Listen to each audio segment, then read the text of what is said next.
Assalamualaikum warahmatullahi wabarakatuh. Waalaikumsalam warahmatullahi wabarakatuh. Bismillahirrahmanirrahim. Alhamdulillahilladzi bayyana li'ibadihi al-haqqa minad dhalal wal harama minal halal. Wassalatu wassalamu ala sayyidina wa maulana Muhammadin al-hadi minad dhalal wa ala alihi wa ashabihi bil ghudwi wal asal. Yang saya hormati Bapak Gubernur Riau beserta Ibu Hajjah Wisnarni Samsuar, Bapak Pangdam, Bapak Kapolda, dan seluruh forum pimpinan, forum komunikasi pimpinan daerah, Bapak Rektor Universitas Islam Negeri UIN Sultan Syarif Qasim Riau, para undangan, para seluruh sivitas akademika UIN Sultan Syarif Qasim Riau, para mahasiswa, para mahasiswi, hadirin dan hadirat yang saya muliakan. Pertama, saya ingin menyampaikan terima kasih dan penghargaan kepada Rektor dan seluruh sivitas akademika Universitas Islam Negeri Sultan Syarif Qasim atas pemberian gelar Bapak Ekonomi Syariah kepada saya.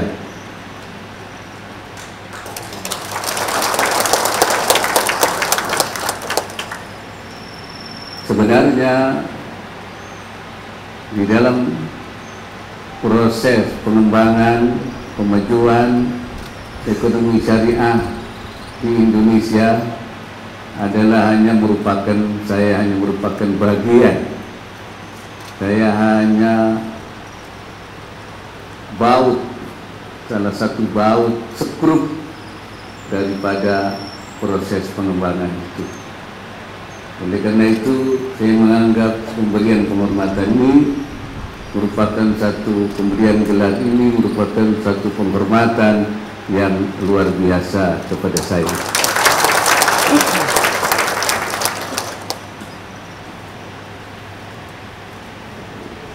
Ekonomi syariah ini sebenarnya awalnya merupakan keinginan para ulama dalam rangka melindungi umat, himayatul ummah anil muamalah ghairi syar'iyyah, melindungi umat supaya umat tidak bermuamalah yang tidak sesuai dengan syariah, terutama di dalam berbagai transaksi keekonomian, lebih khusus lagi di dalam sistem perbankan yang seluruhnya transaksi perbankan itu tidak lepas dari sistem bunga yang oleh sebagian ulama dikatakan sebagai riba yang diharamkan oleh Allah Subhanahu wa Ta'ala. Karena itu para pengusaha muslim banyak yang merasa risau, sehingga perlu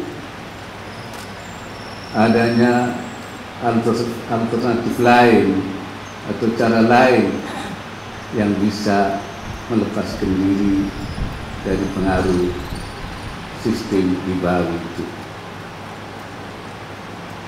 Karena itu ketika tahun 90-an Majelis Ulama mengadakan yang dinamakan Loka Karya Bunga Bank.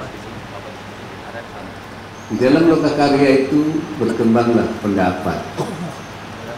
Ada yang menyatakan bunga bank itu sebagai haram mutlak.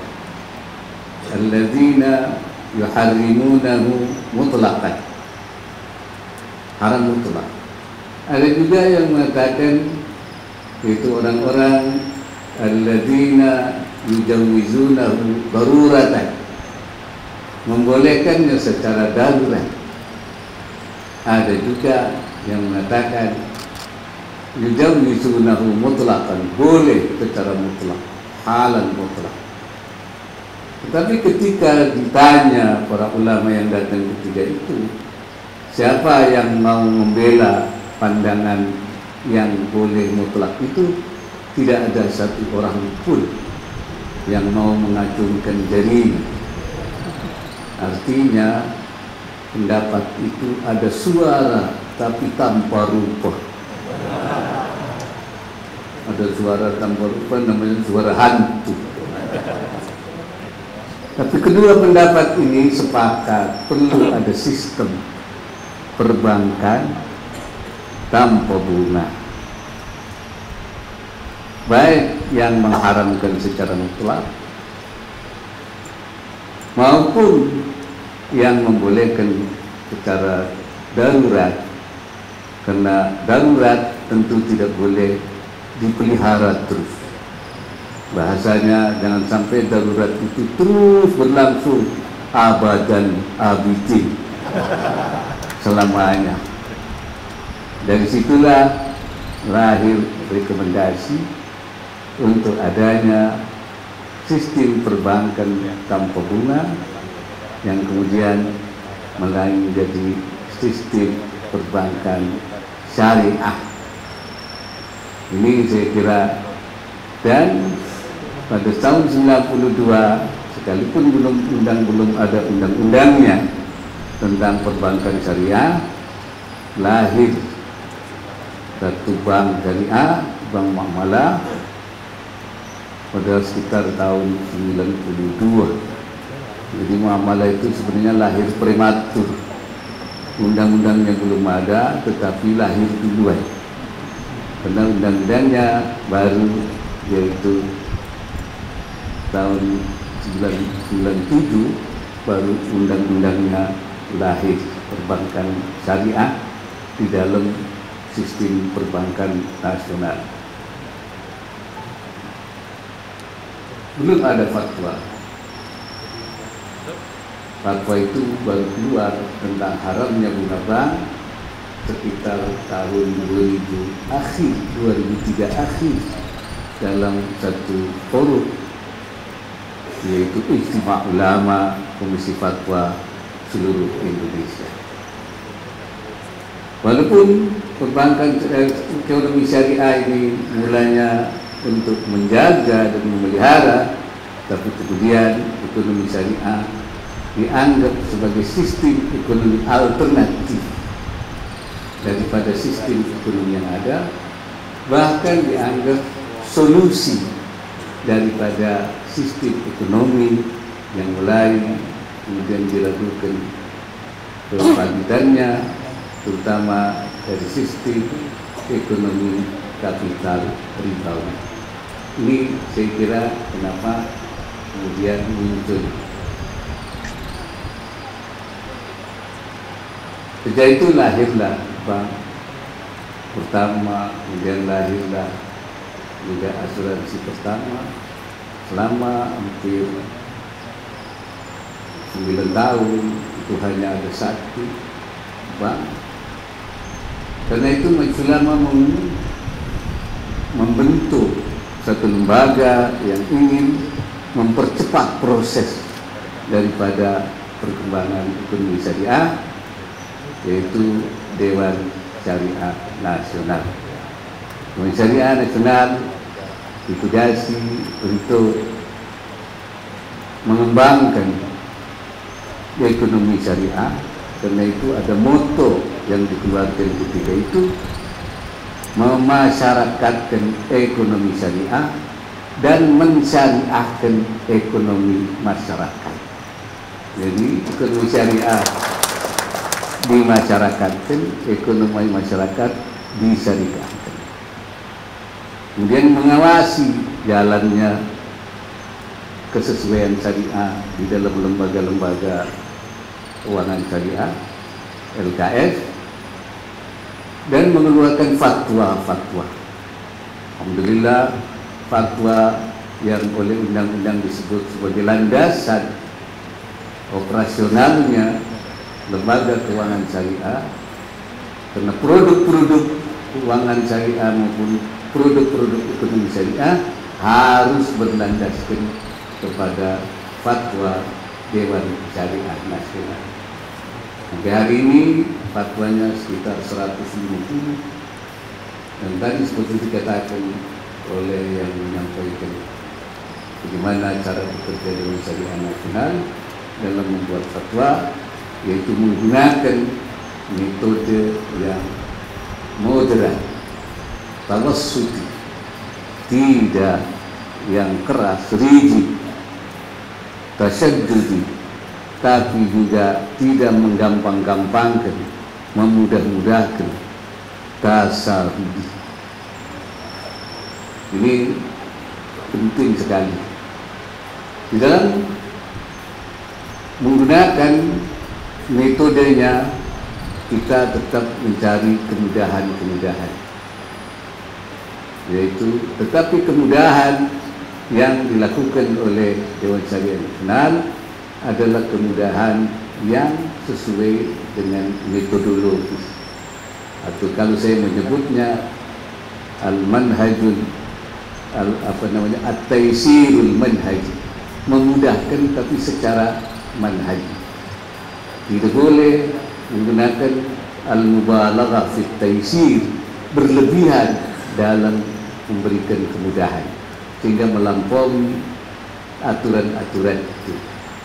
Nah, memberikan kemudahan-kemudahan yang berlebihan itu dilarang oleh para ulama, karena namanya itu tatabbu'ur rukhas, mencari rukhsah, hanya mencari yang gampang-gampang, yang mudah-mudah saja. Nah, itu tidak boleh.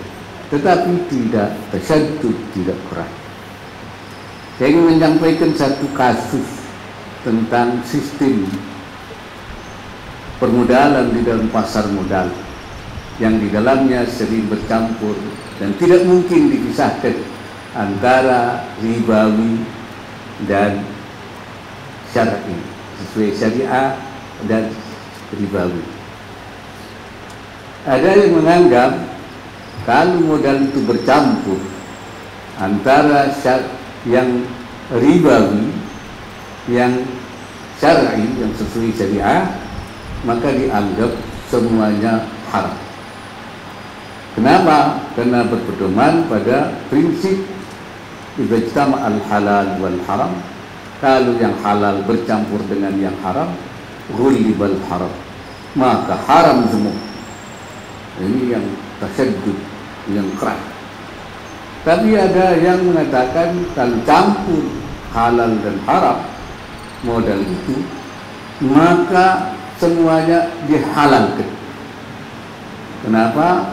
Karena kalau bahasa sekarangnya darurat, tidak mungkin tidak ada. Ya, itu namanya agak liberal.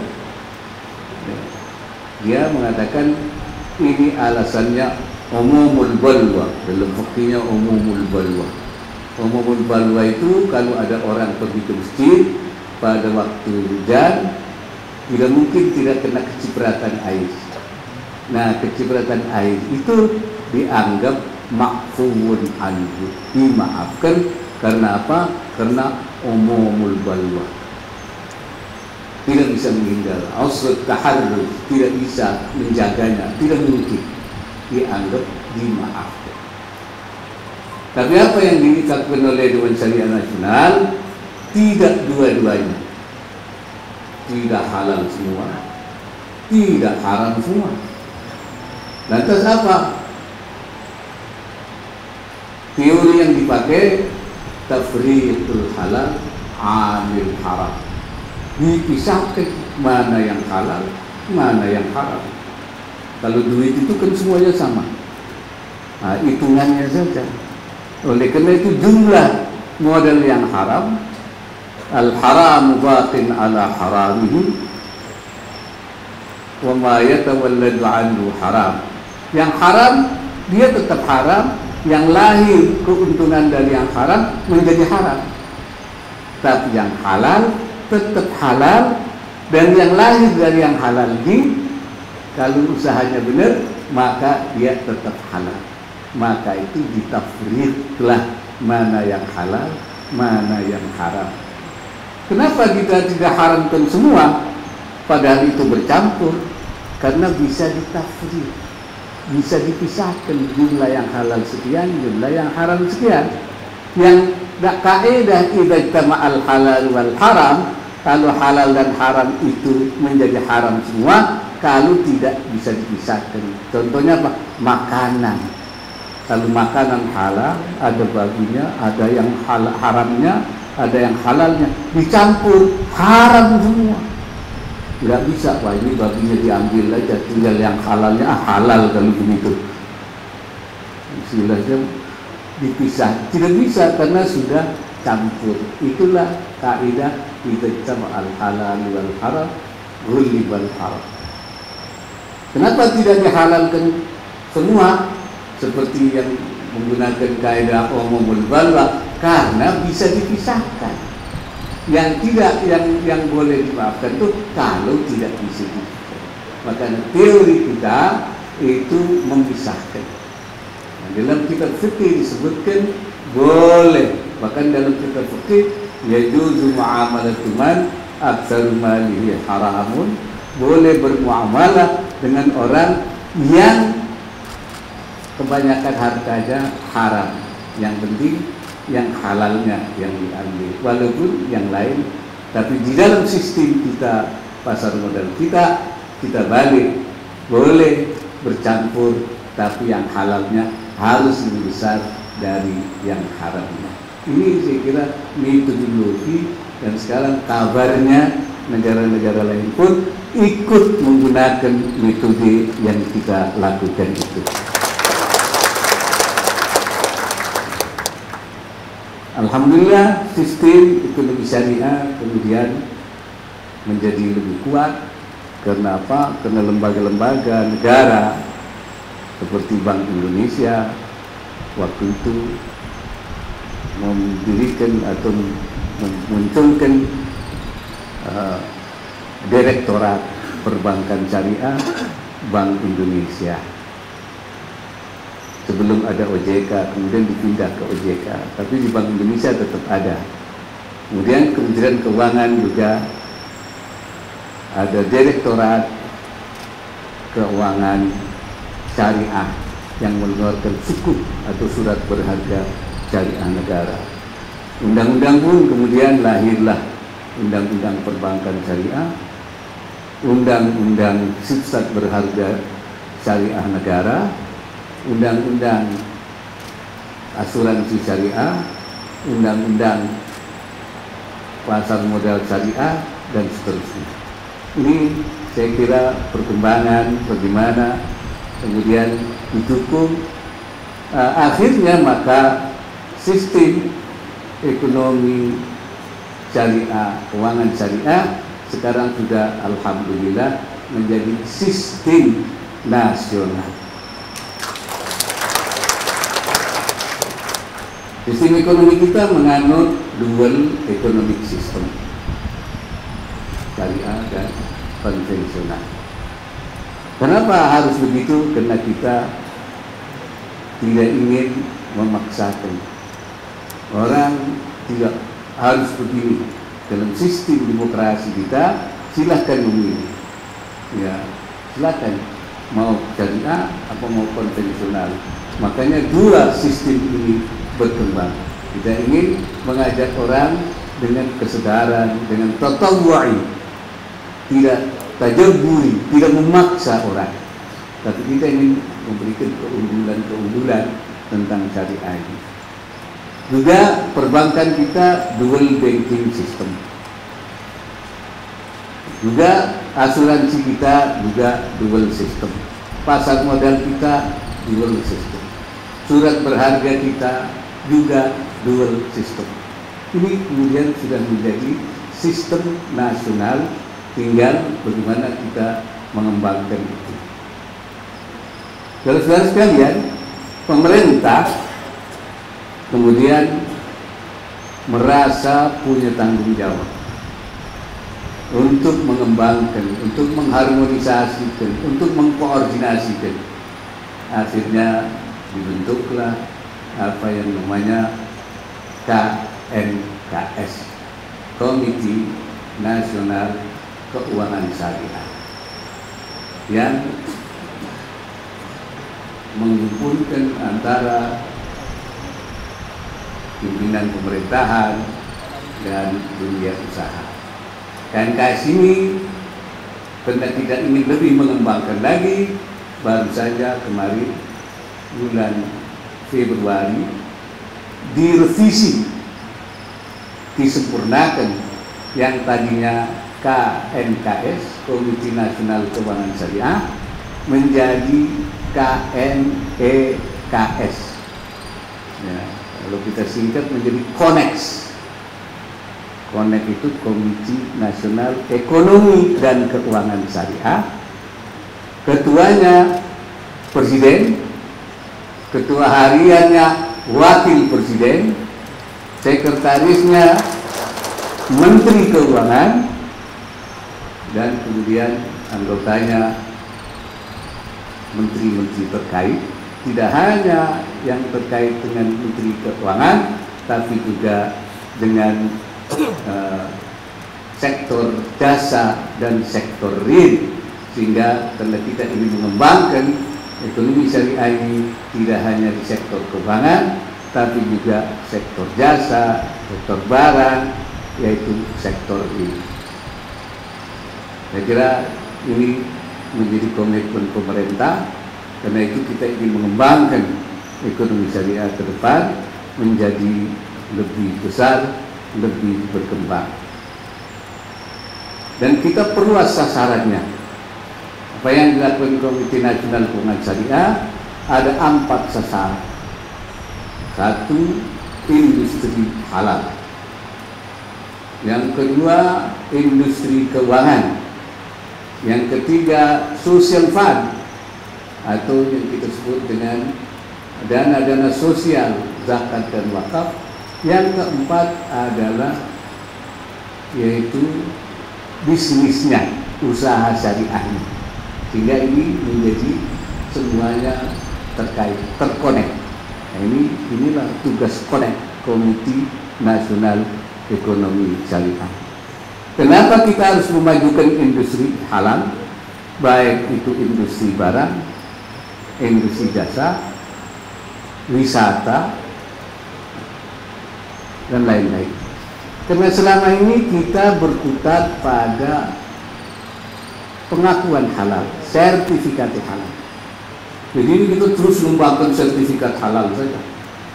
Istilahnya menyetempel. Kita tukang stempel selama ini. Bukan hanya dari dalam negeri, tapi dari luar negeri pun kita stempel. Namanya mengindos. 56 lembaga keuangan syariah dunia semuanya minta diakui oleh kita, dan kita indos dia itu untuk memperoleh pengakuan halal. Tapi sampai di menyetempel saja. Bahkan saya ke luar negeri sebagai ketua MUI, ketika saya sampai di Korea, disambut ada spanduk besar, welcome General Chairman FMUI Kiai Haji Ma'ruf Amin, selamat datang Ketua Umum MUI Kiai Ma'ruf Amin. Saya bilang di Indonesia nggak pernah di welcome saya, tapi di sana kan mereka ingin memperoleh pengakuan dari kita. Bahkan bendera merah putih dipasang di pulau namanya Naminara Island, Naminara besar-besar, 500 bendera besar. Sehingga anggota DPR yang ikut pada waktu itu mengatakan, wah, MUI tidak hanya bisa menancapkan halal di Korea, tapi juga menancapkan merah putih di Korea. Tapi sekali lagi masih nyetempel kerjanya. Yang kedua, kita sebagai konsumen terbesar di dunia. Konsumen terbesar, 10% konsumsi halal dunia itu Indonesia. Kita belum masuk dalam jajaran produsen halal di dunia. Belum masuk nomor. Karena itu kita ingin sekarang tidak hanya sebagai pemberi sertifikat, pemberi pengakuan, pemberi endorsement, apalagi hanya konsumen halal, tapi kita ingin menjadi produsen halal terbesar di dunia.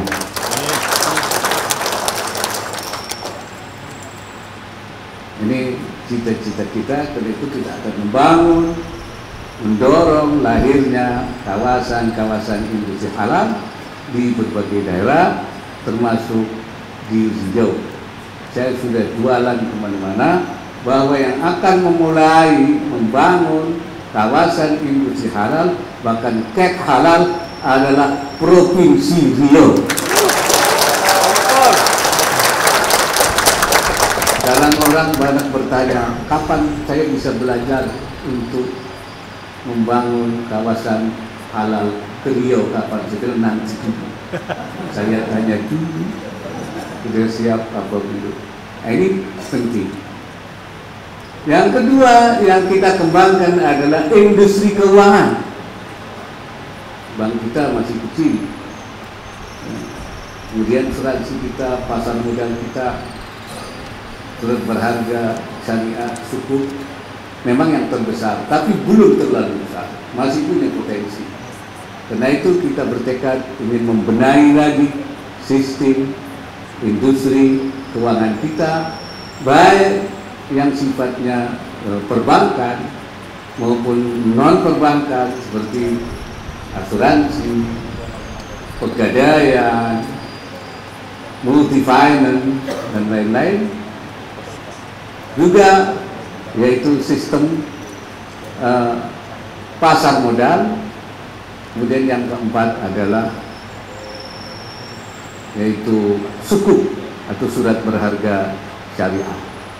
Dan yang akan kita dorong juga yaitu lembaga mikro, keuangan mikro syariah, LKMS. Salah satunya yang akan kita kembangkan adalah bank wakaf mikro yang dibangun di pesantren-pesantren. Selama ini bank wakaf mikro itu hanya donasi, sumbangan. Tapi ke depan kita APBN kan, ke depan nanti BUMN melalui CSR-nya akan membangun bank syariah di pesantren-pesantren di seluruh Indonesia, sehingga pesantren nantinya akan menjadi pusat pembiayaan ekonomi masyarakat. Ini salah satu yang juga akan kita kembangkan. Juga BNT, Baitul Mal wat Tamwil, juga koperasi syariah yang mikro-mikro ini, supaya UMKM kita bisa berkembang, dan kita harapkan mikro ini mampu memberikan pembiayaan kepada masyarakat, tidak hanya sampai 3 juta, 5 juta, 6 juta, tapi bisa sampai 10 juta rupiah.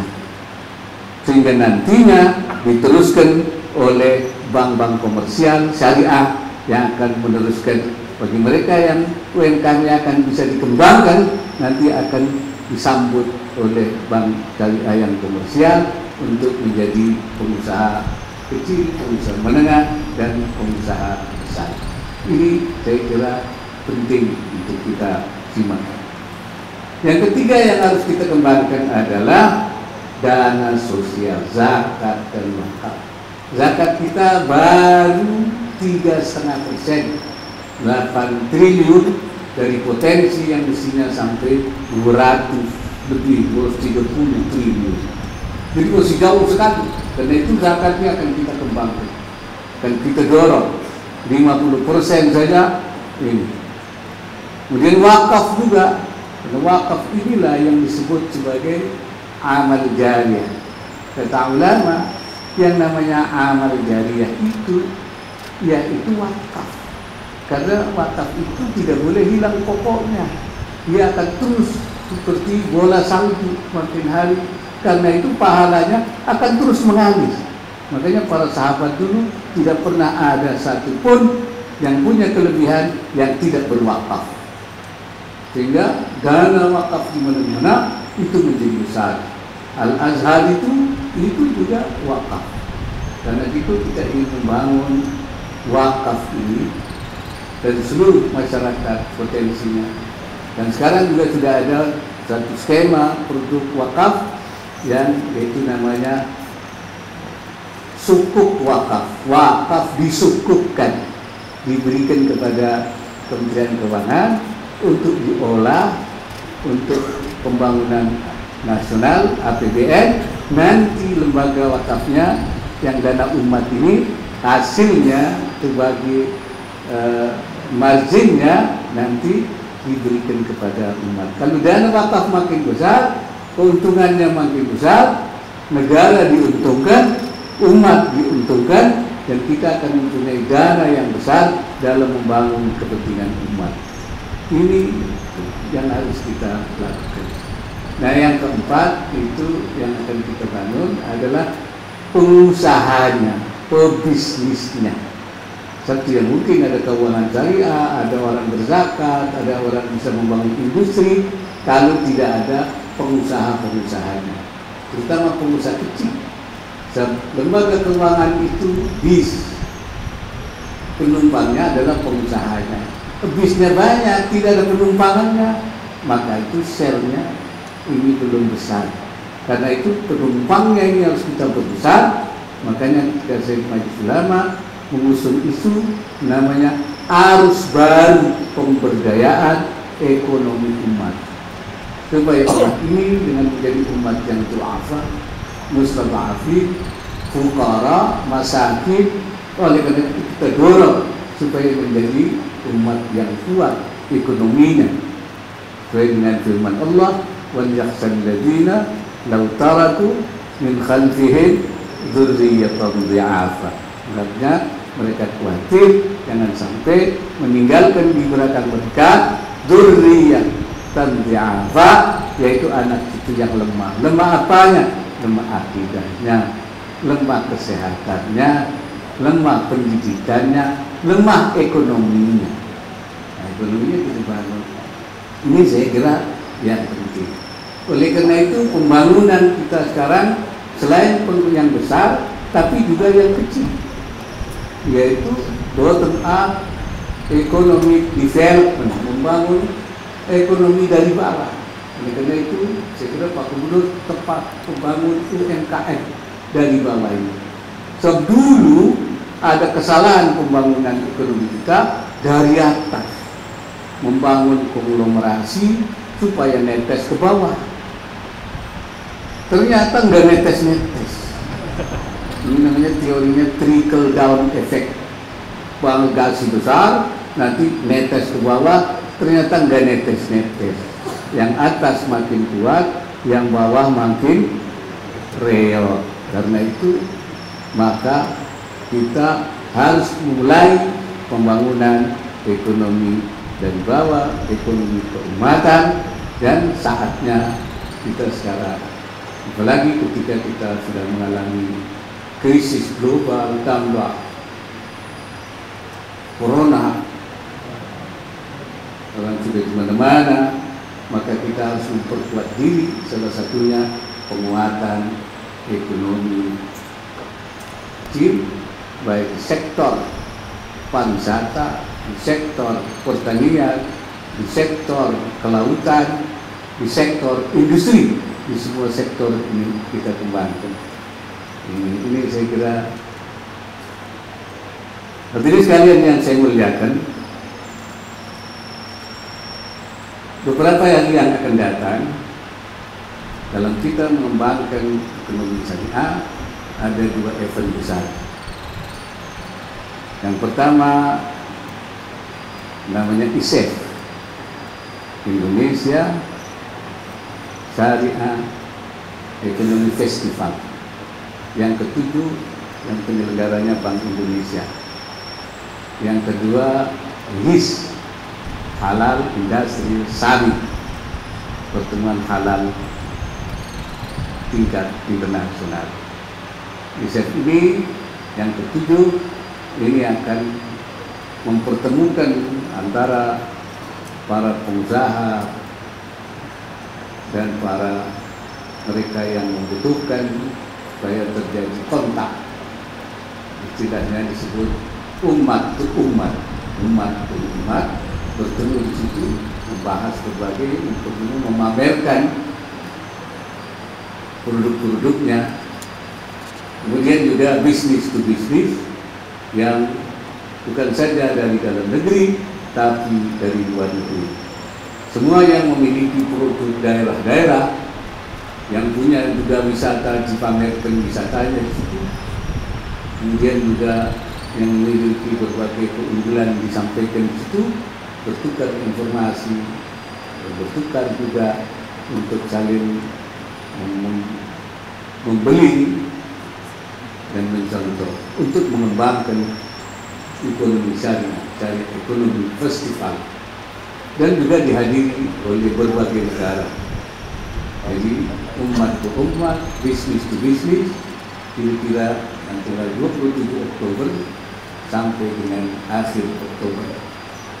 Tapi akan disambung lagi itu dengan yaitu halal industri sari, yaitu untuk bertemunya pemerintah dengan pemerintah, government to government, berbagai kepala negara diharapkan hadir, 13 kepala negara, menteri luar negeri kita harapkan hadir, sekitar 70 menteri luar negeri, ya ada 70 lebih negara kita harapkan, dan membuat komitmen-komitmen untuk saling berdagang, baik jasa maupun barang, mempermudah bagaimana dan kita gunakan untuk memperkenalkan produk-produk kita, untuk kita ekspor produk-produk syariah kita, produk-produk halal kita, untuk supaya kita membuka pasar baru di dunia. Ini saya kira suatu event yang baru terjadi dan kita ingin mengembangkan produk-produk halal kita tidak hanya untuk dalam negeri tapi untuk luar negeri. Dan kita ingin mencoba menumbuhkan semangat dalam negeri dengan mengembangkan produk-produk kita, tapi kita juga ingin menjual produk-produk kita bukan hanya untuk dalam negeri tapi juga untuk mengekspor. Di saat kita sulit mencari sasaran ekspor, kita ingin membangun namanya itu ekspor daerah-daerah non tradisional yang selama ini mungkin belum terjangkau menjadi satu pasar yang kita buka. Ini saya kira hal-hal yang oleh karena itu yang harus kita bangun sekarang adalah kesempatan semangat untuk membuat baik itu namanya ekonomi syariah, usaha kecil, daerah wisata halal, kemudian juga industri-industri ya besar ya yang bisa kita pasarkan ke dunia. Karena itu saya sekali lagi menyambut baik inisiatif gubernur yang ingin menjadikannya Riau sebagai zona syariah dan provinsi halal. Ini saya kira hal yang sangat, dan juga saya mendukung, sangat mendukung UIN Sultan Syarif Qasim menjadi pusat penelitian pengembangan yang disebut Litbang Ekonomi Syariah. Saya minta diteruskan, jangan hanya di Litbang, Litbang Jirat. Apa itu? Penelitian, pengembangan, pengkajian dan penerapannya. Jangan hanya dikaji kembangan bagaimana, apa namanya itu pengkajiannya gimana, sampai liti dikaji, kemudian bagaimana menerapkannya. Jadi saya minta menjadi pusat litbang jirat pengkajian dan penerapannya. Saya dapat istilah ini supaya kita lebih maju lagi, bukan sampai penelitian pengembangan wabillahi taufiq wal hidayah, terus bagaimana pengkajiannya, terus bagaimana penerapannya. Jadi bikin model yang disponsori oleh UN, bekerjasama dengan pemerintah daerah, bagaimana kita melakukan jirat-jiratnya itu, pengkajian dan penerapannya. Dan kalau itu contoh-contoh bagus, nanti dikembangkan, bukan hanya di Provinsi Riau, bisa juga ke provinsi lain. Itu saya kira yang dapat saya sampaikan. Sekali lagi saya ingin menyampaikan terima kasih kepada Pak Gubernur, kepada Rektor dan seluruh sivitas akademika UIN Sultan Syarif Qasim Riau atas pemberian gelar Bapak Ekonomi Syariah kepada saya. Sebelum saya akhiri, saya ingin membacakan pantun.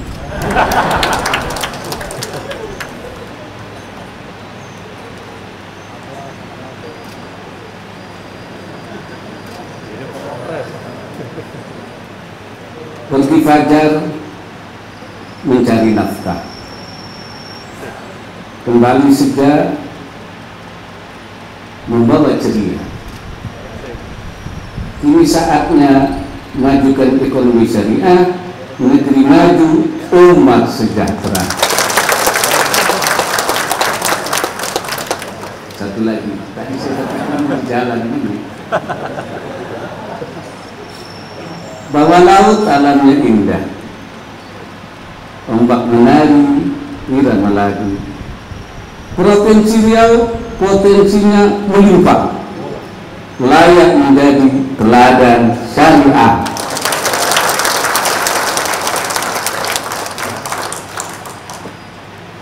Wallahul muwaffiq ila aqwamit thariq, wabillahi taufiq wal hidayah, lillahi fi sabilil haq. Nasrun minallahi wa fathun qarib. Assalamualaikum warahmatullahi wabarakatuh. Selanjutnya dengan prasasti